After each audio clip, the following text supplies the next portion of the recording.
So a lot of you guys have been asking me what is going on with the Walmart store. And in this video, I'm gonna give you the full update. We'll go over all of my sales from the first 2 months, break down how much I've made in profits, we'll look at the margins, and we'll talk through my return on invested capital so far. And if you have no idea what I'm talking about with this Walmart store, here's a quick overview just to bring you up to speed. So back in April, I applied to become a third-party seller on Walmart.com. And the idea is pretty simple.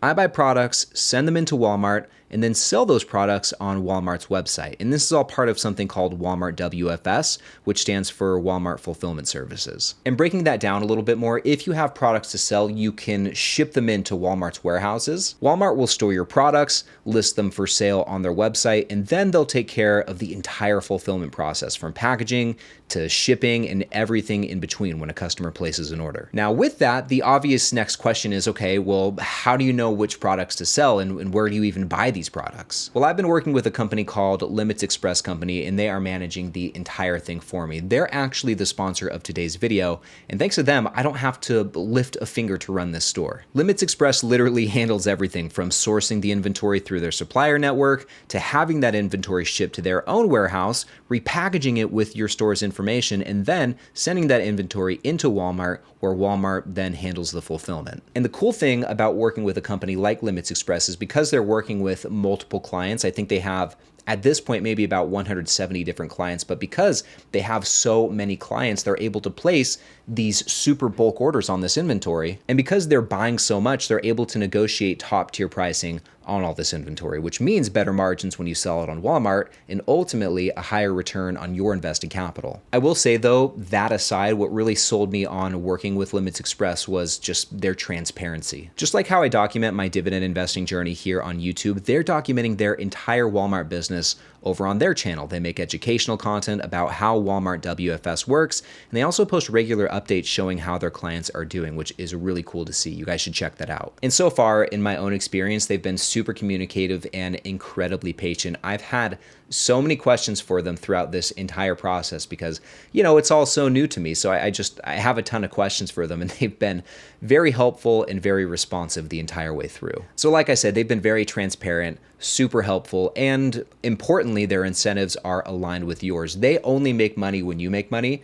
so they're highly motivated to get the best returns possible. With all of that said, if you're interested in learning more about generating passive income with Walmart WFS, just click the link in the description of the video or in the pinned comment, or just scan this QR code right here to book a 30-minute call with Kyle, one of the co-founders of Limits Express. If any of this sounds interesting to you, I genuinely think the best way to go about something like this is just to outsource it to the pros. You know, the people who live and breathe this stuff every day. So definitely set up a call and start building another passive income stream with Limits Express Company. Anyway, guys, now that we're all caught up to speed, getting into my store, what we're going to be looking at are my results from the first 2 months of having this store. So like I said earlier on in the video, I started setting this up in April, and I think my first official day of sales was April 26th. So we'll look at the period from when I had my first sale to the end of May, which is basically going to represent my first round of inventory spend. And for this first round, which, you know, like I said, consists of May and a little bit of April,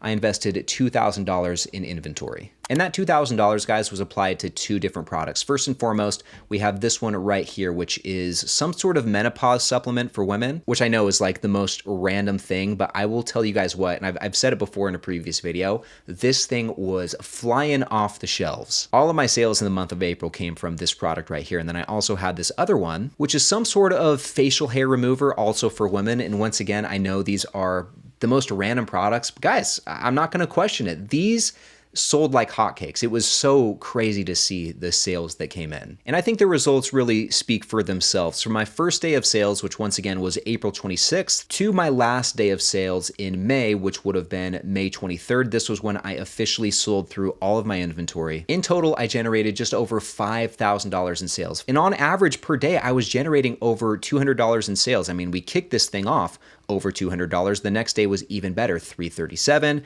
then it kind of hovered around this range for a few days, you know, $344 on April 29th. And then we had a really killer day going into the month of May. Actually, my best day of sales so far, $467.82. And once again, I didn't have to do anything for this to happen. It's been completely hands-off, completely passive. All I had to do was provide the money for the inventory, and then they took care of the rest. But anyway, after May 1st, we had, a few dormant days here where there were 0 sales. And the reason for that was because I had sold through all of the menopause supplement, and I was waiting for the hair remover to be applied to my store. And more than anything, I think that just speaks to how fast these products were selling. People were eating this stuff up. And once that facial hair remover hit, guys, and it was officially in the store, we were back off to the races.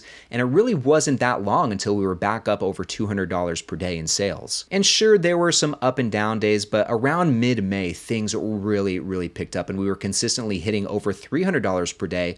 Looks like we peaked here at $434 in sales on May 19th, which was close to our all-time high. So another very strong day of sales. And by this time, guys, we had sold through most of the inventory, and so things were really starting to decline going into May 23rd, which once again was the last day of sales before I sold through all of my inventory. And then after that, guys, you'll see that there are a few days where we're actually in negative territory, and it's nothing crazy there. These are just some returns, which is kind of a bummer, but as I'm sure you can imagine, this just comes with the territory of being a retailer, which is exactly what you are when you have a store like this. But fortunately, the returns really haven't been too bad, like down $40 one day, down $15, a couple days here. And I would say that it's really not a big deal. I mean, still, even with these returns, that's nothing in relation to the amount of sales we generated. So anyway, those were the sales from the moment the store went live to when I sold through all of my first round of inventory. But now I want to break it down month by month so you can see maybe a more detailed breakdown of what happened in April and what happened in May. So starting here in April, like I said earlier, the only product that we sold was that menopause supplement.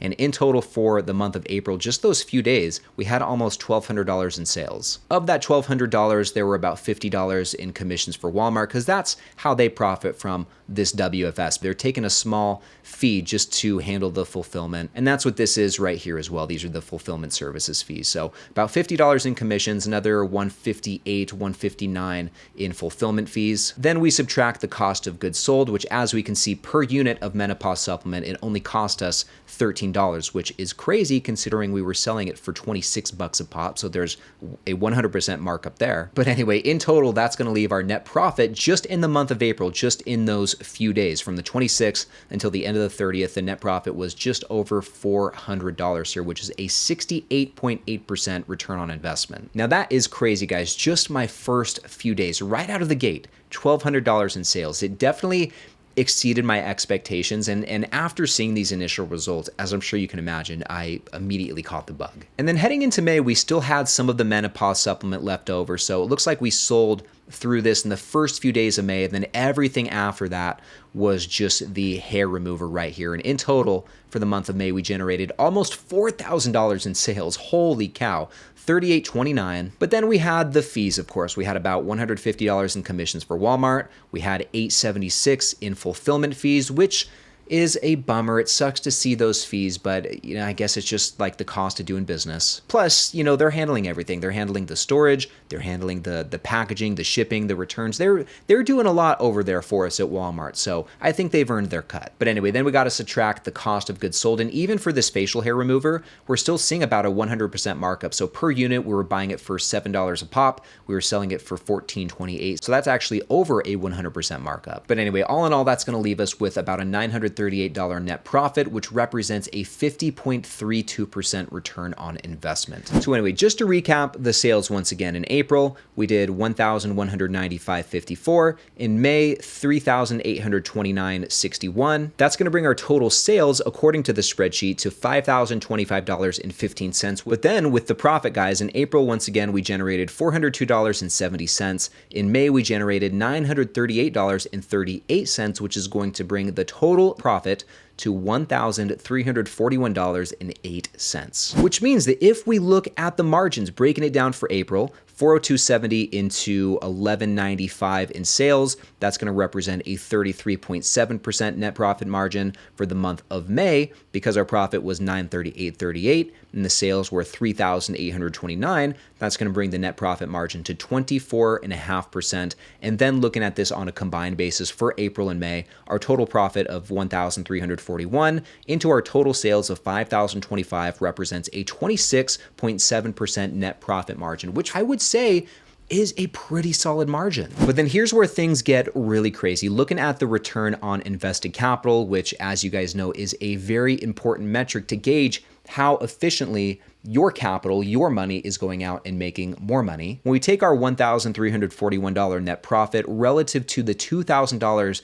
that we'd invested for inventory, that's going to represent a 67% return on invested capital. And you might be wondering, okay, what's the difference here between the margin and the return on invested capital? Because the calculations look kind of similar. We're taking the net profit and kind of dividing that by these other numbers, but what's the difference between these two? And it's pretty simple, guys. To find the net profit margin, we took the net profit, which was at 1,341, and compared that against the total sales generated, which was 5,025. Now with the return on invested capital, we took that same net profit, so that same 1,341, and compared that against the amount of capital I invested to purchase all of that inventory, which was the $2,000 I put up. So all in all, I think my first go around with this, my first month of selling through all my inventory was very solid. It definitely exceeded all of my expectations. And like I said a moment ago, I've definitely caught the bug. I'm getting really antsy to do more with this. And on that note, unfortunately, so far in June, I have not generated any sales, which is a bummer, guys. But the only reason this is the case is because I'm waiting for more inventory to be sent in and applied to my store. And it just takes time from getting it from the supplier to getting it into Limits Express's warehouse, to them then sending it into Walmart. All of this stuff just takes time. But fortunately, it looks like we already have some really solid products picked out for the month of June. The first one here is this face serum. We'll see how this one goes, but according to Walmart, it's a very popular pick, which sounds promising. And the markup on this is pretty great. So we were able to buy it for $10 per unit, and we'll be selling it for about 21 bucks a pop. But then the next product is this Roku soundbar, which is going to be interesting. The markup on this one is also very high too. So we're buying it for $70 a pop, but we can sell it on Walmart for about $130 here. So not quite a 100% markup, but pretty dang close. And as we can see, the total inventory spend for this month for these two products right here is going to be $6,174. So basically what I'm doing, guys, is I'm taking that first inventory spend, that first $2,000 which we sold through, plus the $1,300 net profit, and I'm rolling that back into my store to then go and buy more inventory. And I've also decided to put an extra few $1,000s on top of that. And that's pretty much going to be my process with this stuff moving forward. I'm going to take all of my initial inventory spend plus whatever profits, and I'm going to just roll that back into the store. As soon as the inventory is sold through, I'm going to reinvest it back to then go and buy more product. And I don't know if the gears are starting to turn, if you guys can start to see this, but it creates a similar snowball effect to what we experience in dividend investing. It's actually the same exact thing. You invest some money, that money then goes and makes more money for you. And then when you reinvest that, it creates even more money, and so on and so forth. And so that was one of the things that I really liked about doing this store. That was one of the things that really made me want to do it, is because I saw the similarities in the snowball effect between this and dividend investing. And like I said, guys, I'm just chomping at the bit to get some more sales. I probably checked this spreadsheet too many times per day, I'll just say that. But overall, once again, if you guys are interested in learning more about this or want to inquire about setting up a store for yourselves, then definitely set up a call. There's a link to that in the description of the video or in the pinned comment. And if you want to learn about a big move that I just made in my dividend portfolio, then check out this next video right over here. In this one, I'm telling you about a stock that I've held for a very long time that I recently made the very tough decision to sell out of. But I sold this stock, and with the proceeds, I ended up buying 3 more stocks, and I'm telling you about all of that in this video. So click right over here to check that out, and I'll see you in the next one.